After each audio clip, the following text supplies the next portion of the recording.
हाँ जी, देखो बेटा, आज है हमारे पास न्यूटन्स लॉज ऑफ मोशन का डे नंबर 6, जहां हम स्प्रिंग प्रॉब्लम के साथ डील कर रहे हैं। स्प्रिंग से जुड़ी हुई फोर्सेस के साथ हम डील कर रहे हैं, यानी कि हमारी बेसिकली जो फोर्स है वो कांटेक्ट फोर्स है बेटा। और कांटेक्ट फोर्स कौन कौन सी है? अब तक हमने कौन कौन सी फोर्स से डील किया है? एक वेट, एक नॉर्मल रिएक्शन, एक टेंशन, और फोर्थ नंबर की हमारे पास आई है स्प्रिंग फोर्स।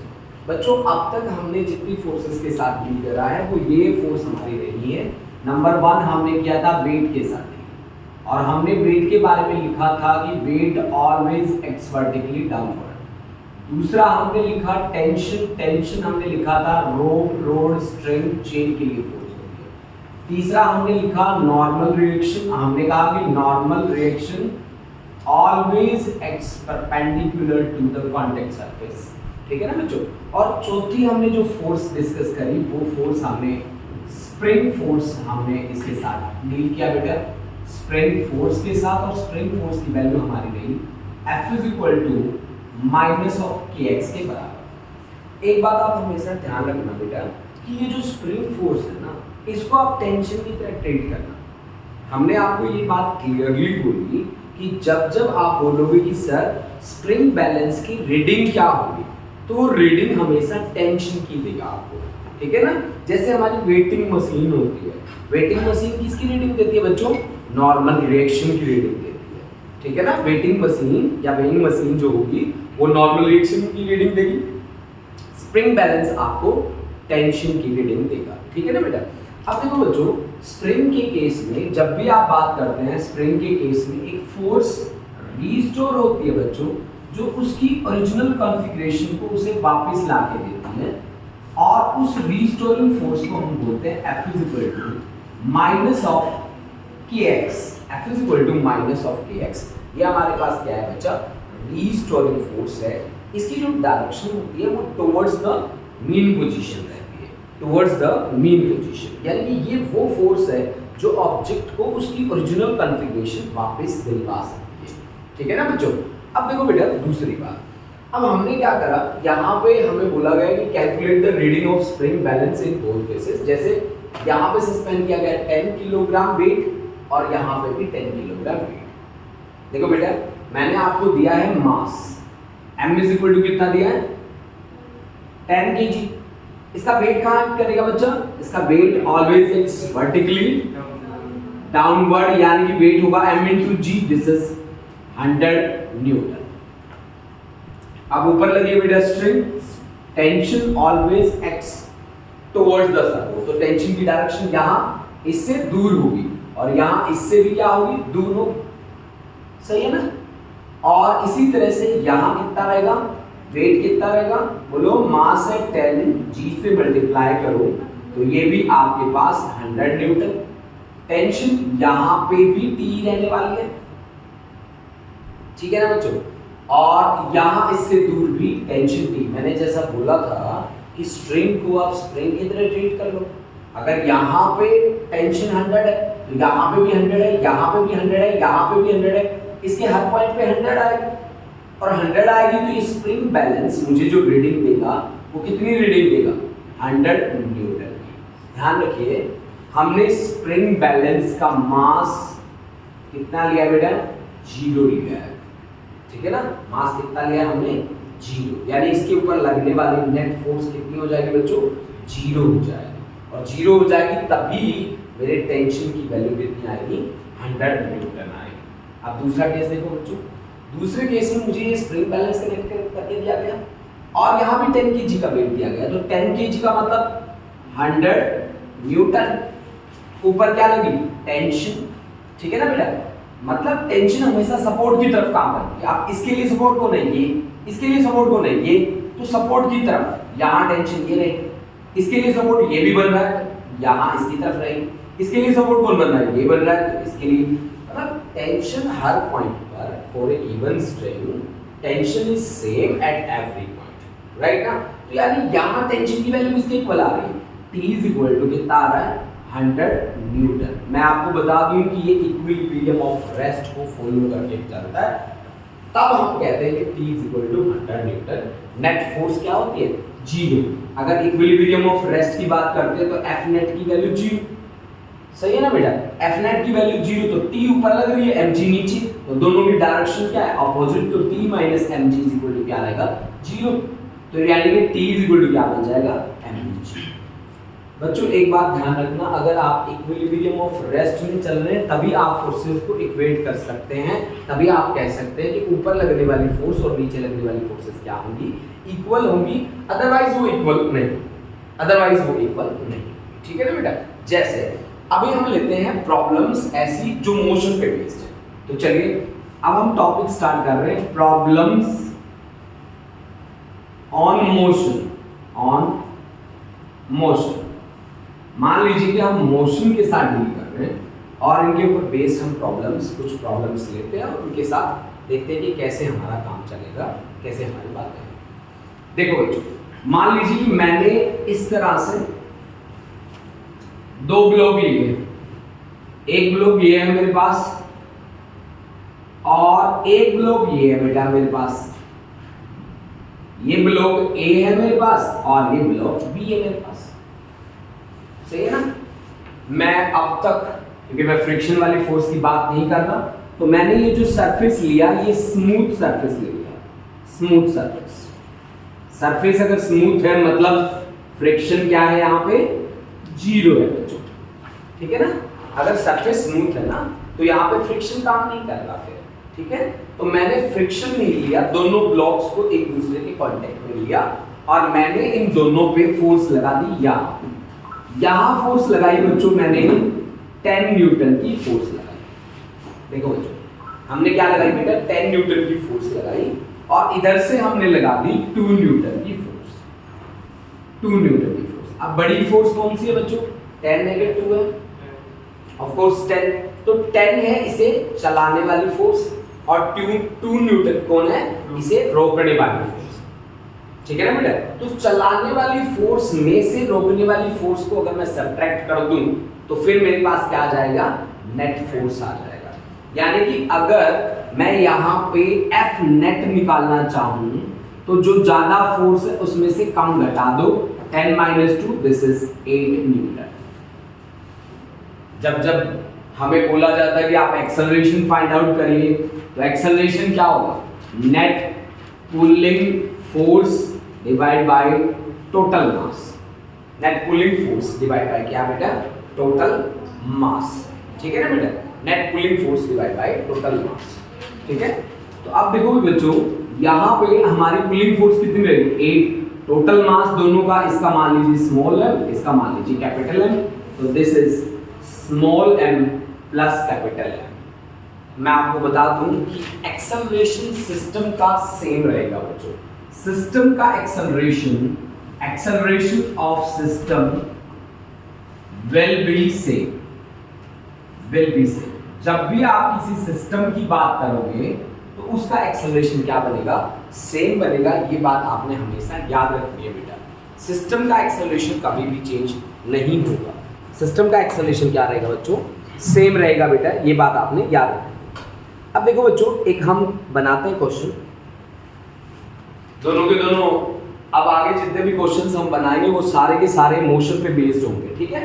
तो चलिए क्वेश्चन लेते हैं, बहुत ही अच्छा सा क्वेश्चन है।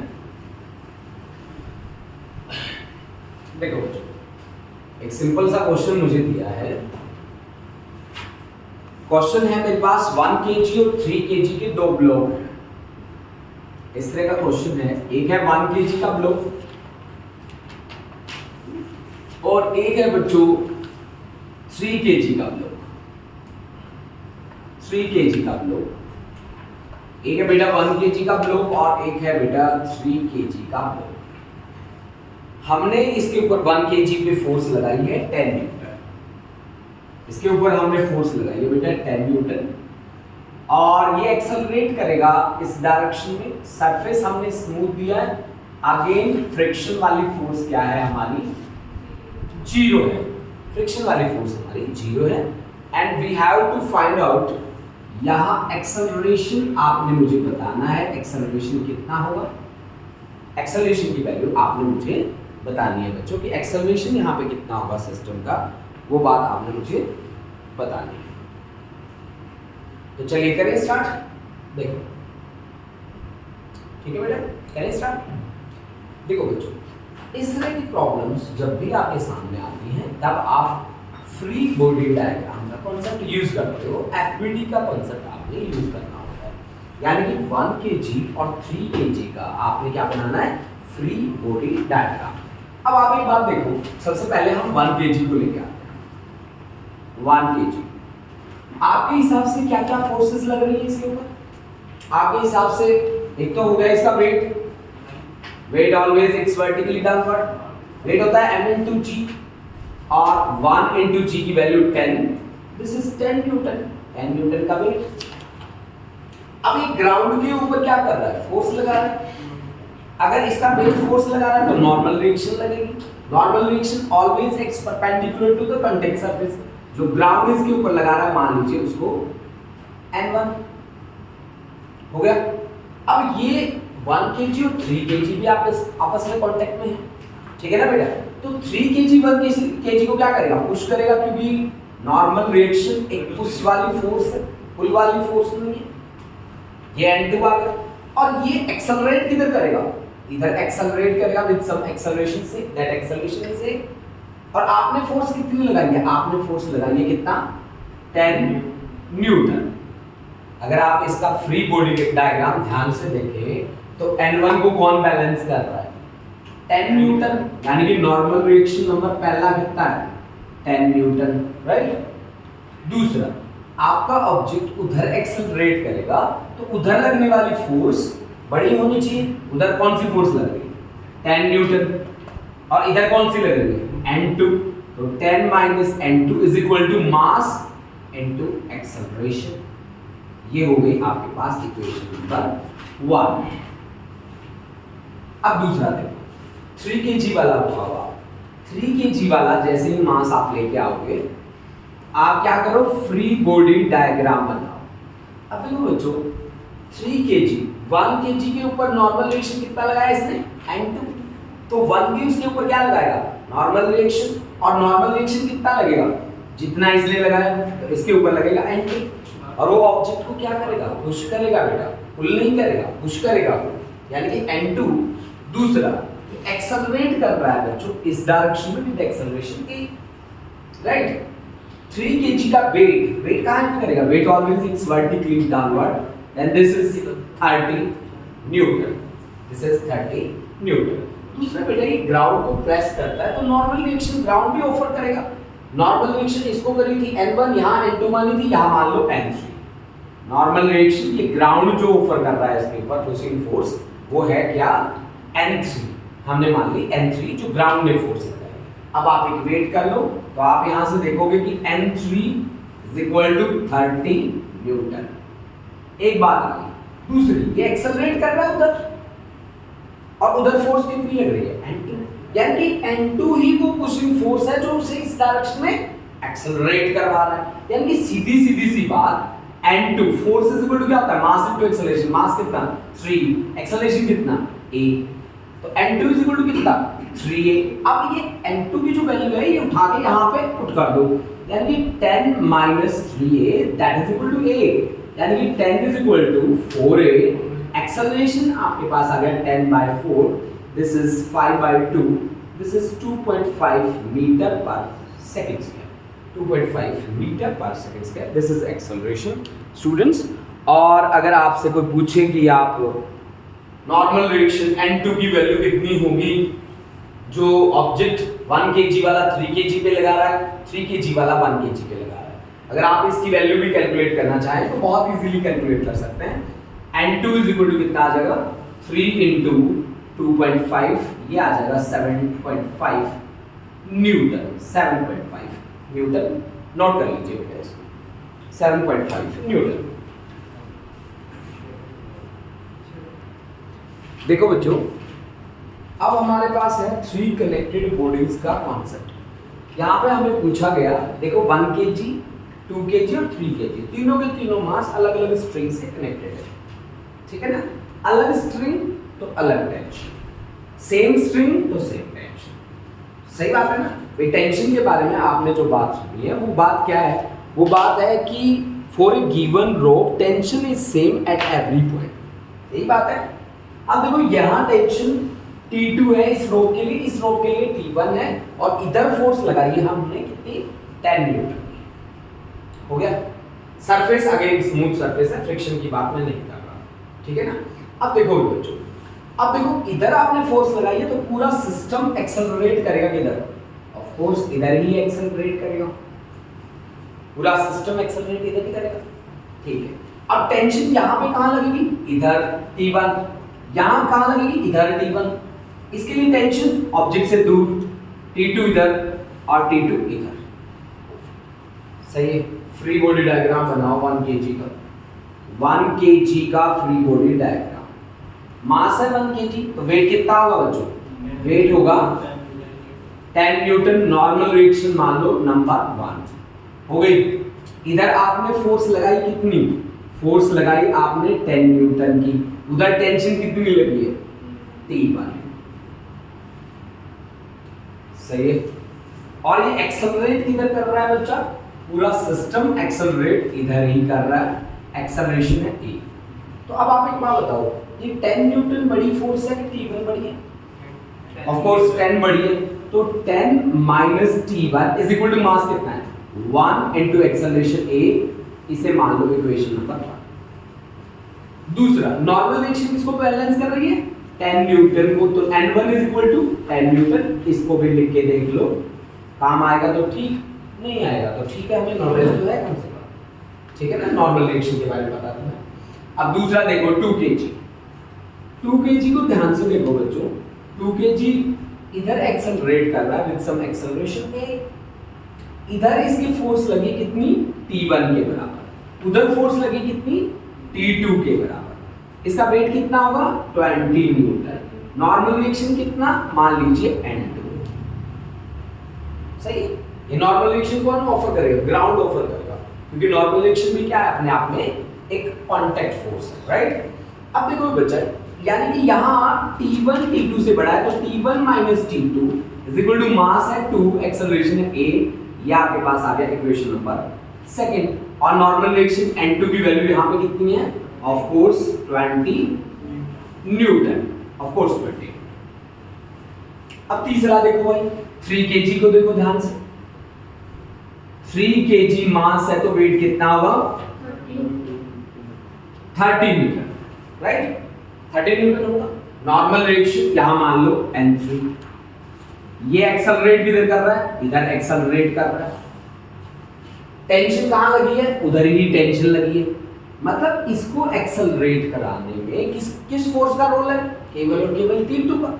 ये बात बड़ी इंपॉर्टेंट है बच्चों, यहाँ केवल और केवल फोर्स T2 लगी, इधर कोई फोर्स नहीं लगी, तो मतलब इधर लगने वाली फोर्स इधर ही चलाएगी, तो सीधी सी बात है कि T2 की वैल्यू कितनी आ जाएगी, मास इनटू एक्सेलरेशन। अब T2 की वैल्यू आप उठा के यहां पे रख दो बच्चों, यहां पे जैसे वैल्यू रखोगे तो T1 माइनस कितना 3A is equal to 2A, यानी कि T1 की वैल्यू कितनी आ गई बेटा 5A। अब T1 की वैल्यू 5A आई है, यहां पे रखो, अगर यहां पे रखोगे तो 10 minus T1 is equal to A, 10 minus T1 की value 5A is equal to A, तो 10 इज इक्वल टू कितना 6A, A is equal to कितना आ गया 5/3 metre per second square. A आ गया आपके पास एक्सेलरेशन। अब T1 और T2 की वैल्यू निकाल लो। T1 कितना है हमारा, T1 है हमारे पास 5A, मतलब 5 इंटू 5/3 25/3 न्यूटन। T2 की वैल्यू बोलो बेटा, T2 इज 3A,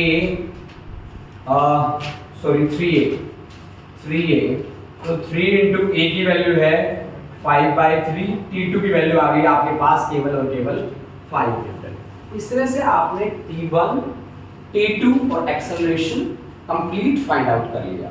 ठीक है ना बच्चों, करो बेटा इसको सॉल्व, नोट करो बेटा इसको, फिर हम आगे बढ़ते हैं, नेक्स्ट क्वेश्चन पे आते हैं। अब देखो हमने क्या कॉन्सेप्ट लिया, वर्टिकल अपवर्ड मोशन का, वर्टिकल अपवर्ड मोशन का हमने कॉन्सेप्ट लिया, राइट बेटा। अब देखो बच्चों, अब हमने 90 न्यूटन फोर्स लगाई, मान लीजिए कि पूरा सिस्टम एक्सेलरेट कर रहा है विद सम एक्सेलरेशन a। मैंने आपको ये बात तो बोली है क्लियर कि सिस्टम का एक्सेलरेशन जो होगा ना वो सेम रहेगा बेटा, सिस्टम का एक्सेलरेशन सेम रहेगा, राइट। अब यहाँ पे स्ट्रिंग कितनी है बच्चों? स्ट्रिंग है यहाँ पे 1 और 2।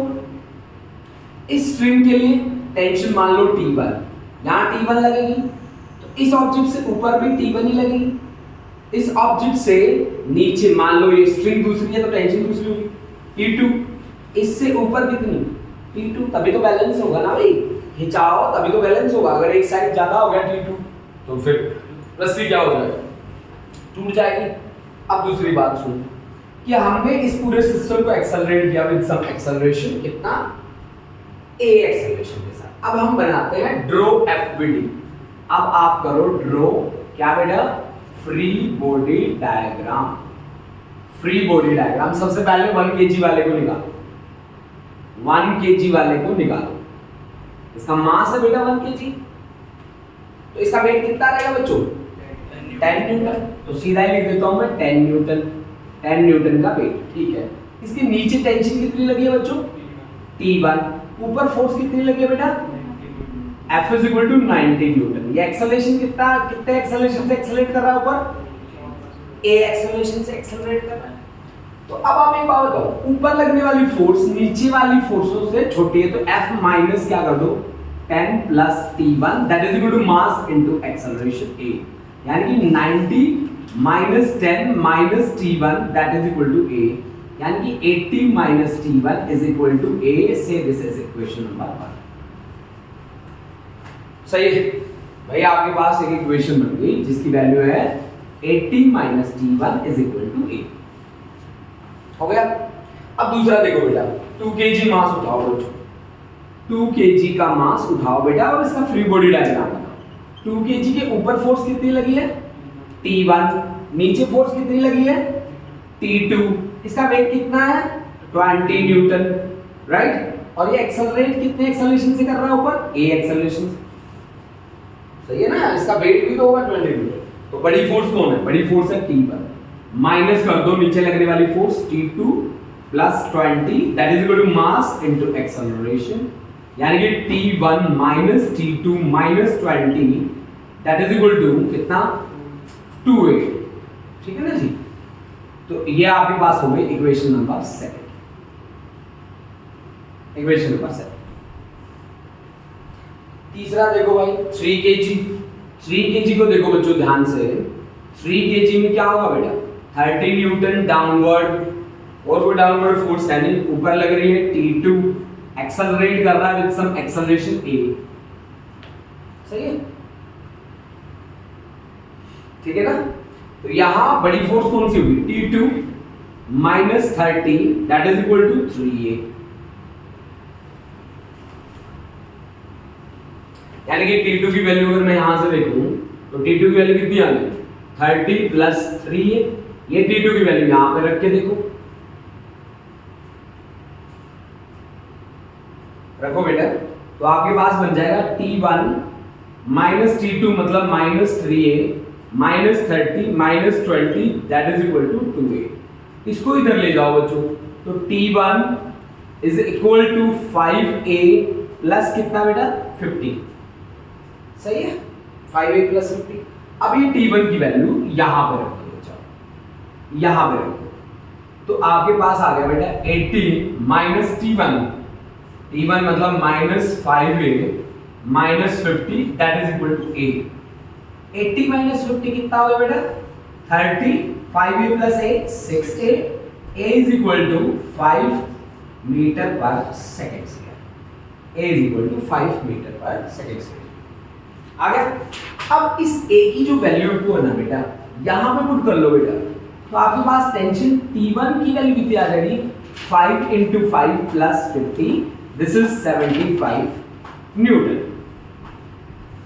इसी तरह से T2 की value T2 is equal to 30 plus 3A, A की वैल्यू है 5, यानी कि ये आ गया 30 प्लस 15 दिस इज 45 न्यूटन।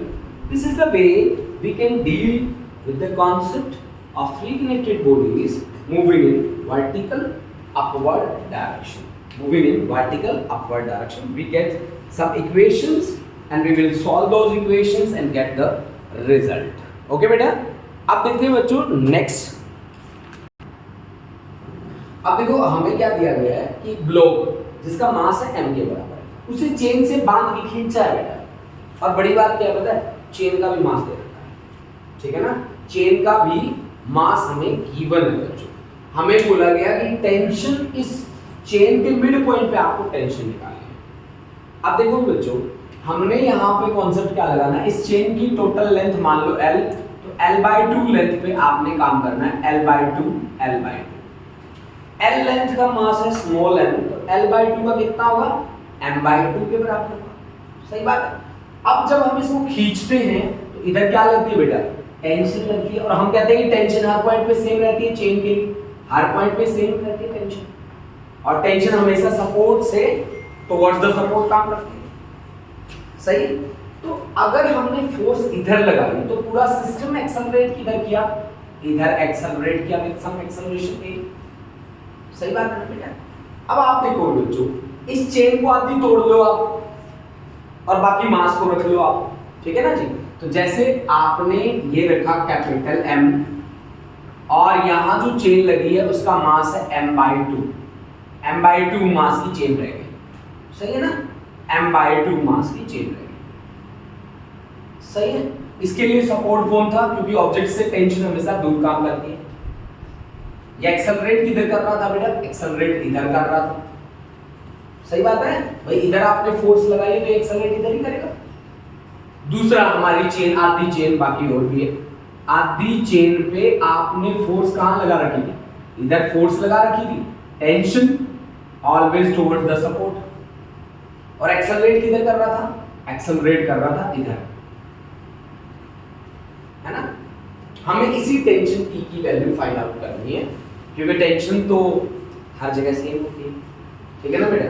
हमें उस टेंशन की वैल्यू फाइंड आउट करनी है। देखो हम कैसे फाइंड आउट करते हैं। अब इस कैपिटल M मास को m/2 को एक्सेलरेट कौन करवा रहा है, टेंशन लग रही, टेंशन एक फोर्स ही टेंशन है।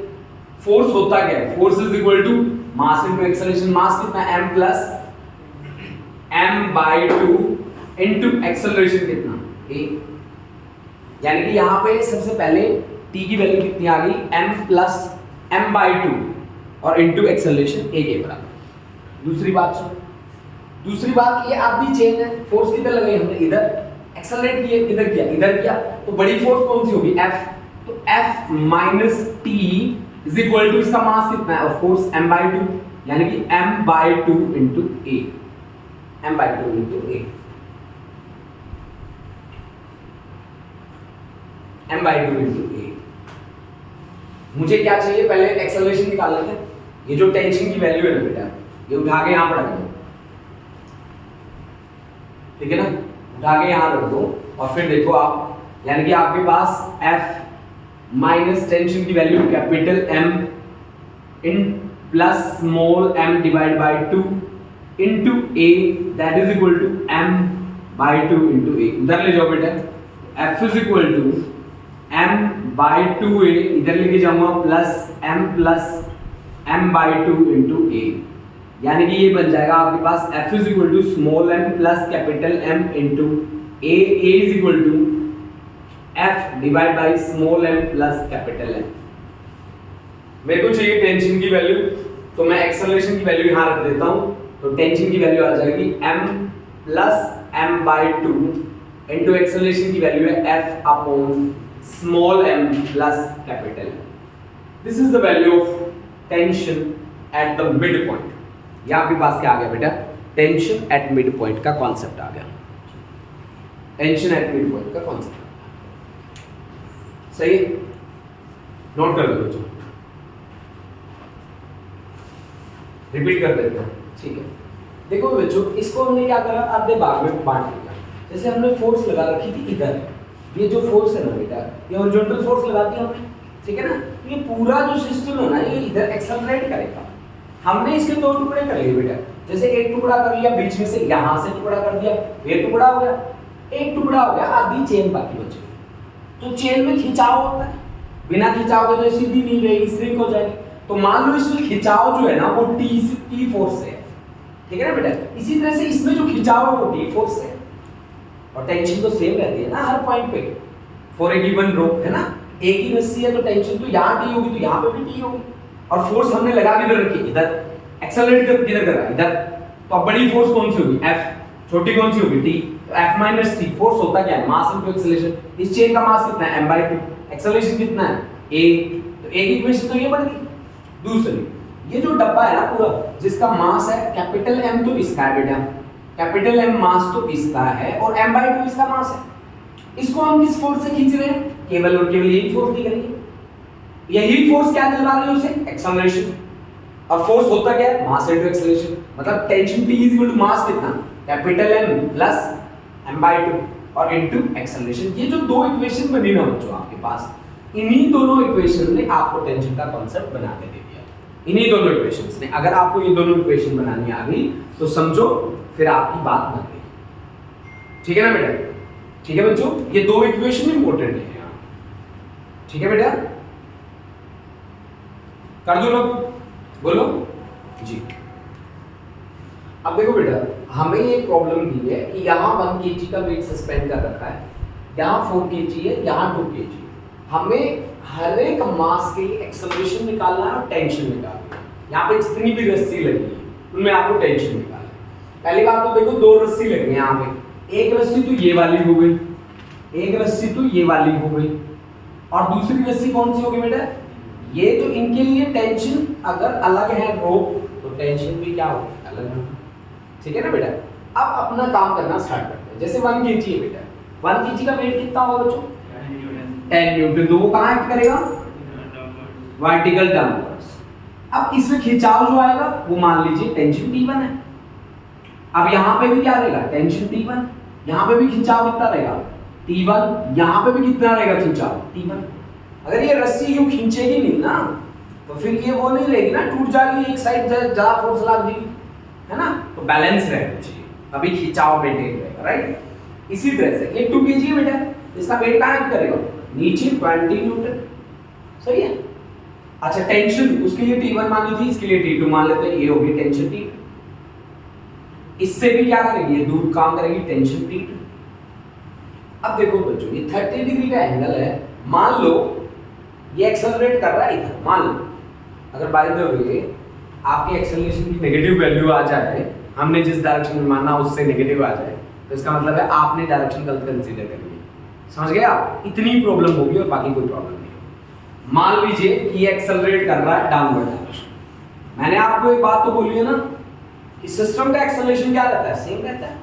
मान लीजिए एक्सेलरेट कर रहा है डाउनवर्ड डायरेक्शन, ये एक्सेलरेट करेगा अपवर्ड डायरेक्शन। हो गया, बोलो बच्चों। अब देखो बेटा, एक बात देखो, 4 kg के वेट की बात तुमने नहीं करी मेरे से, तो करें फिर इसकी बात। देखो 4 kg, इसका वेट वर्टिकली डाउनवर्ड, यानी कि दिस इज 40 न्यूटन। ठीक है। तो इसका, इस प्लेन का डाउनवर्ड कंपोनेंट कितना आएगा, ये कितने एंगल से इंक्लाइन है, 30। तो ये एंगल भी कितना रहेगा, 30 डिग्री। तो कितना आ जाएगा, 40 cos 30 डिग्री। और इसका परपेंडिकुलर कौन आएगा, 40 sin 30 degree. sin 30 degree value कितनी होती है, 1/2, यानी कि यहां कितना लगेगा, 20 न्यूटन। बोलो, मतलब इधर नीचे कितना लगा है फोर्स, 20 न्यूटन। अब हर एक ब्लॉक के लिए फ्री बॉडी डायग्राम बना लो। सोचो, इस ब्लॉक के लिए सोचो पहले, नीचे जा रहा है, नीचे लगने वाली फोर्स बड़ी होनी चाहिए। तो यानी कि यहाँ पे 20 minus T2 that is equal to mass कितना है, 2। एक्सेलरेशन कितना है, 1। ये लो 1 बन गया, बढ़ गया ना। दूसरा, इसके लिए देखो, इसके लिए नीचे एक्सेलरेट कर रहा है तो नीचे लगने वाली फोर्स बड़ी होनी चाहिए। नीचे लगने वाली फोर्स कौन कौन है, एक है T2 प्लस दूसरी कौन है, 20, और उधर लगने वाली फोर्स कौन है, T1। तो T1 को सब्ट्रैक्ट करो, that is equal to mass कितना है, 4 इनटू एक्सेलरेशन कितना है, बोलो। एक्सेलरेशन है a के बराबर 4a। ठीक है ना बेटा, 4a। ठीक है, ये बन गई हमारी इक्वेशन नंबर 2। इक्वेशन नंबर 2 हो गई। इक्वेशन नंबर थर्ड देखो बेटा, थर्ड में 10 kg नीचे, T1 ऊपर जा रहा है तो T1 बड़ा होगा -10 newton, that is equal to mass 1 into acceleration a, यानी कि T1 is equal to 10 plus a, put in second, second में पुट कर दो बेटा, सेकंड में पुट करोगे तो T2 प्लस 20 माइनस T1 था तो -10 minus a, that is equal to 4a, यानी कि T2 plus 10 that is equal to कितना 5a। यहां से T2 की वैल्यू कितनी आ गई 5a माइनस 10, T2 की वैल्यू यहां रखो तो 20 माइनस T2 की value -5a minus minus plus 10 that is equal to 2a, यानी कि 30 दैट इज इक्वल टू कितना 7a, a is equal to कितना आ गया 30 divide by 7 metre per second square, 30 divide by 7 metre per second square. अब यहां से आप T1 की वैल्यू निकाल लो, T1 की वैल्यू आ गई आपके पास 10 प्लस a की वैल्यू है 30 divide by 7, this is 100 by 7 newton. Similarly T2 की वैल्यू निकाल लो, T2 is equal to 5 into 30 by 7 minus 10, यानी कि ये 150, ठीक है ना बेटा, माइनस 70 डिवाइड बाई 7, तो T2 की वैल्यू आ गई 80 डिवाइड बाई 7 न्यूटन। तो T1 भी आ गया, T2 भी आ गया, एक्सेलरेशन भी आ गया, T1 T2 एक्सेलरेशन सब कुछ आपके सामने है, नोट कर लीजिए जी। देखो अब नेक्स्ट क्वेश्चन हमारे पास कुछ इस तरह से दिया गया बेटा, इसमें बाकी और कोई प्रेजेंटेशन मुझे नहीं दे रखी है बेटा, ये 2 kg ये 4 kg मुझे मास दे रखा है। अब मुझे पूछा गया कि एक्सेलरेशन इस सिस्टम का क्या होगा और इस रोप में टेंशन की वैल्यू क्या होगी, आप बताइए। देखो ये बच्चों, अगर आप अपना अगर सॉल्व कर रहे हो तो कर लो, क्योंकि लास्ट का कॉपी है ये क्वेश्चन, ठीक है ना, मैं अपना सॉल्व करते जाता हूँ, ठीक है, आप मैच कर लेना बस साथ साथ, हैं। तो चलिए मान लीजिए कि मैंने मान लिया ये एक्सेलरेट कर रहा है downward direction with uniform acceleration a। हमारे जो पूरे कॉन्सेप्ट चल रहे हैं ना फिजिक्स में, वो सारे के सारे यूनिफॉर्म एक्सेलरेशन के कॉन्सेप्ट चल रहे हैं बेटा। यहां भी एक्सेलरेशन कितना है बेटा, यूनिफॉर्म एक्सेलरेशन a के बराबर है। अच्छा, इसका वेट कितना होगा 20 न्यूटन। नॉर्मल रिएक्शन कितनी होगी, यहां मान लेते हैं n1। टेंशन कितनी होगी, यहां मान लीजिए t, तो यहां पे भी कितनी होगी टेंशन t, यहां पे भी कितनी होगी टेंशन t, यहां पे भी कितनी होगी टेंशन t, क्योंकि for a given rope tension is same at every point. अब दूसरी बात देखो बच्चों, 4 kg है तो 4 kg है तो 40 न्यूटन डाउनवर्ड। अब ये इसके साथ एंगल कितना बनाएगा, जितना एंगल नीचे एंगल कितना है 30 डिग्री, तो ये आ गया 40 cos 30 डिग्री, जिसके साथ एंगल होता है उसको cos कंपोनेंट मिलता है, और cos का परपेंडिकुलर कौन होता है sin, तो 40 sin 30 डिग्री, sin 30 की वैल्यू होती है 1/2, तो 40 into 1/2 यानी कि 20 न्यूटन नीचे फोर्स लगा है। अब हर एक के साथ डील कर लो, मास के साथ डील कर लो, जैसे 2 kg को इधर कौन ले जा रहा है, केवल और केवल टेंशन के अलावा कोई फोर्स नहीं है, और फोर्स होता क्या है मास इनटू एक्सेलरेशन। मास कितना है 2, एक्सेलरेशन कितना है a, मान लो इसको इक्वेशन नंबर 1। दूसरी बात, 4 kg को नीचे कौन ले जा रहा है 20 न्यूटन, ऊपर कौन लग रहा है t, तो 20 minus t that is equal to mass कितना 4 इनटू a। अब टेंशन की वैल्यू 2a है, ये वैल्यू पुट कर दो, put in second, use value of equation 1, value of equation 1, equation 1 की वैल्यू यूज कर दो, तो 20 माइनस t की वैल्यू है 2a that is equal to 4a, यानी कि 20 इज इक्वल टू 6a, यानी कि a इज इक्वल टू कितना 10/3 metre per second square, a is equal to 10/3 metre per second square. a की जो वैल्यू है वो यहां रखना, तो टेंशन की वैल्यू आ जाएगी 2 into 10/3, दिस इज टेंशन की वैल्यू 20/3, टेंशन भी एक फोर्स है, यूनिट क्या लिखोगे, क्या बेटा न्यूटन है, ठीक है ना बेटा न्यूटन जी। अब नेक्स्ट हमारे पास है बच्चों मंकी प्रॉब्लम। अब मंकी प्रॉब्लम किस तरह से हमें इनके साथ डील करना है, किस तरह से हमें डिस्कस करना है, क्या कॉन्सेप्ट लगाना है, देखो। मान लीजिए कि ये पोल है बेटा, ये हमें एक पोल दे दिया और इस पोल के ऊपर बंदर चढ़ रहा है। ये देखो भाई, ये बंदर है, अतः ये शकल तो तुम्हें भी मिलती है बेटा, ये देख लो जो है ना ये देखो ये बंदर है। अच्छा, इसका जो हमें मास दे रखा है, मान लीजिए किसी ने बोला मेरे को कि सर 7 kg मास ले लो आप, मैंने कहा ठीक है।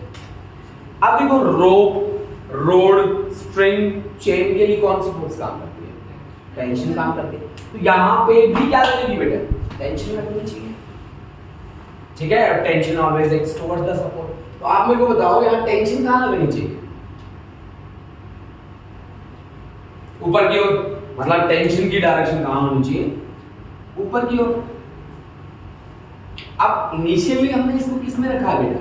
इनिशियली हमने इसको रेस्ट में रखा। अब रेस्ट में रखा है तो कॉन्सेप्ट ऑफ इक्विलिब्रियम हम यूज कर लेंगे।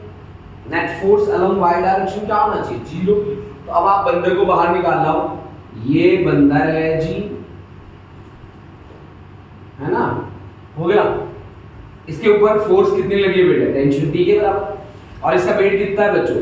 mg के बराबर। mg कितना है बेटा? m है 7, g की वैल्यू 10 ले लो, 17 न्यूटन। अब अगर ये रेस्ट में है बेटा, तो रेस्ट में है तो क्या होगा भाई? t - 7t। रेस्ट में तो नेट फोर्स 0 होती है, ऊपर लगने वाली फोर्स में नीचे लगने वाली फोर्स घटा दो तो दैट इज इक्वल टू कितना? 0। तो टेंशन कितना आ गया? 70 न्यूटन आ गया। यहाँ टेंशन आ गया 70, ठीक है बेटा। अब दूसरी बात, मान लो यही दूसरा केस हम लेते हैं। अब ये बंदर एक्सेलरेट करना शुरू कर दिए बेटा, ठीक है ना, एक्सेलरेट करना शुरू कर दिया इसने, ठीक है ना। अब ये एक्सेलरेशन है इसका a = 2 metre per second square. Tension तो हमेशा ऊपर की तरफ टुवर्ड्स द सपोर्ट ही लगती है। इसका मास वही है कितना? 7 kg। तो आप टेंशन की वैल्यू बताइए। तो आप कैसे करेंगे बच्चों कैलकुलेट? बोलो। अब ये बंदर, ये लो जी, ये लो जी, है ना, ये एक्सेलरेट कर रहा है with acceleration 2 metre per second square. इसके ऊपर फोर्स लगी है टेंशन T, नीचे फोर्स लगी है 70 न्यूटन, मास 7 kg। तो ऊपर लगने वाली फोर्स 70 से बड़ी होगी, मास हमें दे रखा है 7 × 2। टेंशन की वैल्यू कितनी आ गई? 14 + 70, दिस इज 84 न्यूटन, ठीक है ना बच्चों। दूसरा मान लो, तीसरा केस हम ले रहे हैं। तीसरा केस आपको कुछ इस तरह से दे दिया बच्चा। मान लो एक बंदर तो ये हो गया बेटा, एक बंदर तो ये हो गया जो acceleration 1 metre per second square से जा रहा है, ठीक है ना। इसके लिए टेंशन मान लेते हैं T1। नीचे दूसरा बंदर भी आ रहा है भाई, ठीक है। ये इसका बच्चा है, ये मान लो 8 किलो का है और ये 4 किलो का बच्चा है जो मम्मी के पीछे पीछे आ रहा है ना, ठीक है। हाँ जी, ये लो जी, ये बच्चा है बेचारा, दोनों एक्सपर्ट नहीं है ये, लेकिन ये एक्सेलरेट बहुत सही कर रहा है, 2 मीटर पर सेकंड स्क्वायर से एक्सेलरेट कर रहा है। इसके लिए tension towards the support T2 मान लो, टेंशन मान लो T2। तो अब हमें T1 और T2 की वैल्यू निकालनी है बच्चों, कैलकुलेट करनी है। हम कैसे काम करेंगे? ये है माँ, ये है बेटा, ठीक है ना, सही है। अब देखो माँ को, देखो माँ का फ्री बॉडी डायग्राम बनाओ, ठीक है। ये लो जी, ये टेंशन लगी है जी T1, एक्सेलरेट कर रही है mummy 1 metre per second square से, और इसका वेट हो गया बच्चों 80 न्यूटन। ऊपर जा रही है तो टेंशन T1 बढ़ी है, T1 - 80 that is equal to mass. Mass मम्मी का दिया 8, एक्सेलरेशन है 1, यानी कि T1 की वैल्यू आ गई 88 न्यूटन। T1 की वैल्यू आ गई 88 न्यूटन, सही है।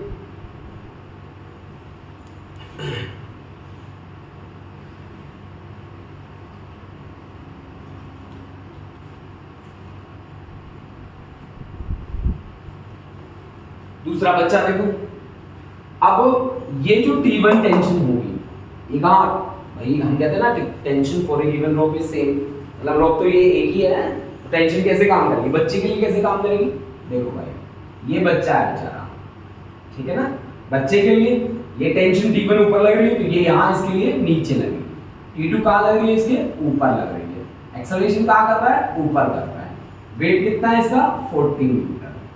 तो अब देखिए आप, T2 minus 40 minus T1 is equal to mass, mass है इसका 4, एक्सेलरेशन है इसका a के बराबर। एक्सेलरेशन हमें गिवन है बच्चों कितना 2, तो T2 माइनस 40 माइनस T1 की वैल्यू कितनी आई हमारे पास 88 newton, that is equal to 4 into 2, यानी कि T2 माइनस कितना आ गया ये 128, that is equal to 8, T2 is equal to 136 newton. यहाँ टेंशन कितना काम करेगा, ध्यान रखना बच्चों, ये जो ऊपर लग रहा था ना, ये नीचे भी लगेगा ना, उतना ही, जितना ऊपर लगेगा उतना ही नीचे खिंचाव तो सेम ही रहता है ना, तभी तो मेंटेन होगा, नहीं तो खिंचाव अगर ऊपर ज्यादा लग जाए श्रिंक हो जाएगी तो ये झट के नीचे पड़ जाएगा कि नहीं पड़ जाएगा। तो ये थी आपके पास मंकी प्रॉब्लम, जिनके साथ हम कुछ इस तरह से क्या कर सकते हैं, डील कर सकते हैं बच्चों। अब चलो जी, एक बहुत ही प्यारा सा क्वेश्चन हम बनाएंगे, वो हमारा लास्ट क्वेश्चन होगा, last question of the day, ठीक है जी। हाँ जी, देखो बेटा, अब हमारे पास यहाँ पे क्या है, पुली है। इनिशियली ये दोनों मास 8 kg और 4 kg दोनों के दोनों रेस्ट में है। हमने बाद में क्या काम किया, जैसे आप तराजू में नहीं होता बेटा, तराजू को पकड़ के यूं खींचते हैं, तो ज्यादा मास होगा वो नीचे चला जाएगा, कम होगा वो ऊपर आ जाएगा। यही सेम सीन यहाँ क्रिएट कर दिया इसने कहा कि हमने फोर्स 100 न्यूटन लगा के इसे ऊपर उठा दिया ऊपर। अब जैसे ऊपर उठाया ना बेटा, तो आप बताइए कि यहाँ टेंशन कितनी होगी, एक्सेलरेट भी करेगा क्योंकि एक मास 8 kg भारी है, वो तो नीचे जाएगा और ये ऊपर आएगा, तो सिस्टम का एक्सेलरेशन तो सेम रहेगा, सही है ना। हमने पुल्ली का मास 0 माना है बेटा, यहाँ पे ध्यान रखिएगा, इसका मास हमने काउंट नहीं किया, पुल्ली का mass of pulley is equal to 0, mass of pulley हमने 0 लिया। अब आप एक बात बताओ, जैसे मैंने इसको हटा दिया, ऊपर उठा लिया, जैसे मैंने ऊपर उठाया, ये कहाँ एक्सेलरेट करेगा, नीचे एक्सेलरेट करेगा। ये 4 kg कहाँ एक्सेलरेट करेगा, ऊपर एक्सेलरेट करेगा। 8 kg का वेट कितना होगा 80 न्यूटन, 4 kg का वेट कितना होगा बेटा 40 न्यूटन। टेंशन कहाँ एक्ट करती है, टुवर्ड्स द सपोर्ट, टेंशन कहाँ एक्ट करती है, टुवर्ड्स द सपोर्ट। गिवन रोप के लिए टेंशन क्या रहेगी, सेम। एक रोप के लिए टेंशन क्या रहेगी बच्चों, सेम रहेगी, सही है क्या। फ्री बॉडी डायग्राम बना दो। पहली बात तो ये है कि यहां से फ्री बॉडी डायग्राम आपका ये एक्सेलरेट करेगा डाउनवर्ड, तो 80 minus T is equal to mass into acceleration 8a, सही है। दूसरा यहां से देखो, यहां ऊपर एक्सेलरेट कर रहा है, तो t minus 40 that is equal to mass 4a। ये आपके पास हो गई इक्वेशन नंबर सेकंड, ये हो गई इक्वेशन नंबर फर्स्ट। दोनों को जोड़ दो बेटा, तो 80 minus T plus T minus 40 that is equal to 8a plus 4a, सही। तो यहां से आपके पास क्या आ गया 40 इज इक्वल टू 12a, तो a इज इक्वल टू कितना आ गया 10/3 metre per second square, 10/3 metre per second square. बोलो बच्चों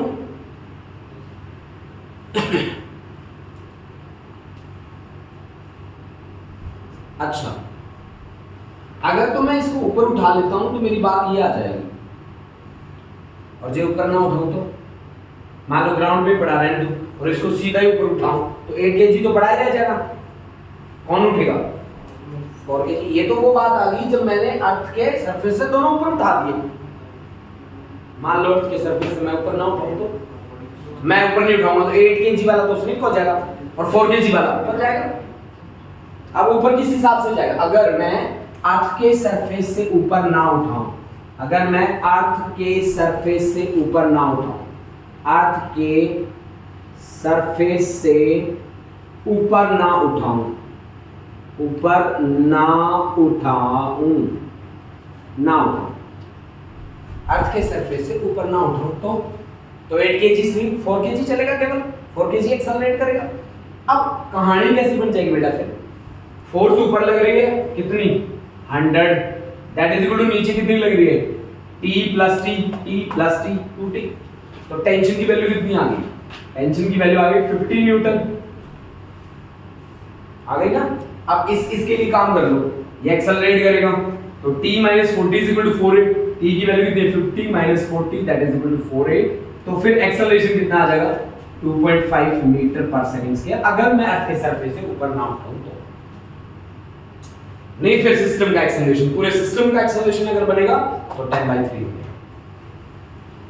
आप समझ गए मेरी बात, पूरे सिस्टम का अगर एक्सेलरेशन बनेगा तो 10/3 बनेगा, और अगर 4 kg का करने का एक्सेलरेशन बनेगा 8 kg स्ट्रेंथ होता जाएगा, तो फिर वो एक्सेलरेशन बनेगा कितना 2.5 मीटर पर सेकंड स्क्वायर। ठीक है बेटा।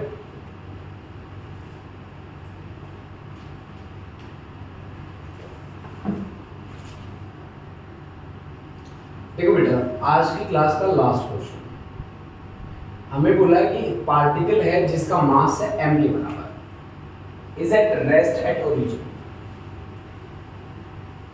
Eight time t is equal to 0, it is subjected to a force f of t। ये हमें फोर्स दे रखी है बेटा, ये with respect to time vary करती है बेटा, और इसकी वैल्यू है f नॉट e की power minus of b into t in x direction. Its speed vx is represented by which curve, ये हमें कर्व्स दे रखी है बेटा, इनमें से हमें एक कर्व चूज करनी है बेटा। तो चलिए सबसे पहले आप देखो कि आपको क्या दिया गया है f of t that is equal to f naught e की power minus of b into t। हमें करना क्या है बेटा, स्पीड टाइम ग्राफ बनाना है। बात ये है भाई, स्पीड टाइम ग्राफ बनाना दिया गया है। फोर्स बच्चों, फोर्स चीज क्या होती है बताओ, फोर्स क्या होता है बेटा, rate of change of linear momentum with respect to time. मतलब अगर मैं फोर्स के बारे में आपसे पूछूं तो आप कहोगे सर F होता है dp/dt, dp का मतलब है लीनियर मोमेंटम, और लीनियर मोमेंटम क्या चीज होती है, मास इनटू वेलोसिटी। तो d of mass into velocity divide by dt। अब अगर मैं यहां से मास निकाल लूं तो dp/dt that becomes equal to f, यानी कि f/m किसके बराबर आएगा, rate of change of linear velocity with respect to time, यही आएगा। तो मतलब यहां इस कॉन्सेप्ट से ना बच्चों मैं वेलोसिटी की वैल्यू कैलकुलेट कर सकता हूं। ठीक है, तो अब आप एक बात देखोगे बच्चों कि अगर मैं इसको dv/dt लिखूं तो मेरे पास क्या आएगा, f not upon m e की power minus of b into t। सही है ना। अब आप क्या करोगे, क्रॉस प्रोडक्ट कर लो, तो dv की वैल्यू कितनी आ गई, f नॉट बाय m को तो एज इट इज रखो, e की power minus of b into t, और इनटू क्या dt। सही है। अब आपको क्या करना पड़ेगा, इंटीग्रेट करना पड़ेगा। इंटीग्रेट कर दो dv that is equal to integration f naught by m e की power minus of b into t और इनटू dt। जब time t is equal to 0 है तब वेलोसिटी भी 0 है, जब time t is equal to t हुआ तब वेलोसिटी हो गई मान लो v। लिमिट लिख दी बेटा, जब आपका इनिशियल टाइम 0 है तो वेलोसिटी भी 0 क्योंकि ऑब्जेक्ट आपका ओरिजिन में है, मेंशन है। जब टाइम आपका t है तो वेलोसिटी कितनी है, v है। सही, करो इसको। dv का इंटीग्रेशन क्या होगा, आपको मैंने बताया ना, d और इंटीग्रेशन तो दौरान जिठाने होते हैं, जैसे इकट्ठे होते हैं मार देते हैं दूसरे को, तो ये लोग मर गए। तो आपके पास बचा क्या, v, लिमिट कितनी है 0 से लेकर v तक, that is equal to f naught by m बाहर, इंटीग्रेशन में e की power minus of b into t और इनटू dt 0 से लेकर t तक। लिमिट पुट कर लो, upper limit minus lower limit that is equal to f naught by m। मैं आपको बता दूं बच्चों कि e की x का इंटीग्रेशन और डिफरेंशिएशन सेम रहता है, तो यहाँ पे e की power minus of b into T का भी वही रहेगा, लेकिन divide by b into T है ना बच्चा, इसका नीचे डिफरेंशिएशन, इसका नीचे क्या आ जाएगा डिफरेंशिएशन, और differentiation minus b into T का क्या होगा माइनस b। लिमिट कहां से कहां तक है बच्चा, 0 से लेकर t तक, माइनस बी टी का डिफरेंशिएशन, नीचे माइनस बी टी का डिफरेंशिएशन। अब इसको बाहर निकाल लो तो v इज इक्वल टू क्या आ जाएगा, माइनस बी बाहर आएगा तो minus of F naught upon m into B e की power minus of b into T, lower limit 0 upper limit t। Limit put करने का क्या तरीका होता है बेटा, upper limit minus lower limit, तो minus of F naught upon m into B, upper limit क्या है t की जगह t, लोअर लिमिट क्या है 0, e की पावर 0 क्या होता है 1, तो आपके पास क्या आ गया minus of F naught by m into B, e की माइनस बी टी, e की पावर 0 क्या होता है 1, माइनस को अंदर ले जाओ तो आपके पास वेलोसिटी कितनी आ जाएगी, वेलोसिटी आ जाएगी बेटा F naught upon m into B 1 minus e की power minus B T, 1 minus e की power minus of B T. अब पहली बात तो ये देखो कि F naught upon M B कहाँ है, यहाँ पे भी है, यहाँ पे नहीं है F naught by M B, तो सबसे पहले इसको तो क्रॉस ही मार दो, ये तो है यहीं से, F naught by M B इधर भी है। अच्छा यहाँ e की power minus of B T, exponential decay के ग्राफ हमेशा इस तरह के होते हैं बच्चों, याद रख लेना इस बात को, एक्सपोनेंशियल डिके जहाँ पे होगा ना उसके ग्राफ हमेशा इस तरह के होंगे, यानी कि option B is the right option, यही आपका राइट ऑप्शन है। एक्सपोनेंशियल डिके के लिए जो आप ग्राफ बनाओगे वो हमेशा इस तरह का होगा, ठीक है। ये भी हो सकता था लेकिन वहां प्रॉब्लम ये थी कि F naught B by M है, यहाँ पे क्या है F naught upon M B है, ठीक है ना बच्चों, तो नोट कर लीजिए इसे। एक्सपोनेंशियल डिके के लिए 1 माइनस e की पावर माइनस में कब भी आए ना तो उसका ग्राफ हमेशा इस तरह का होगा, याद रख लेना है, ठीक है बेटा जी।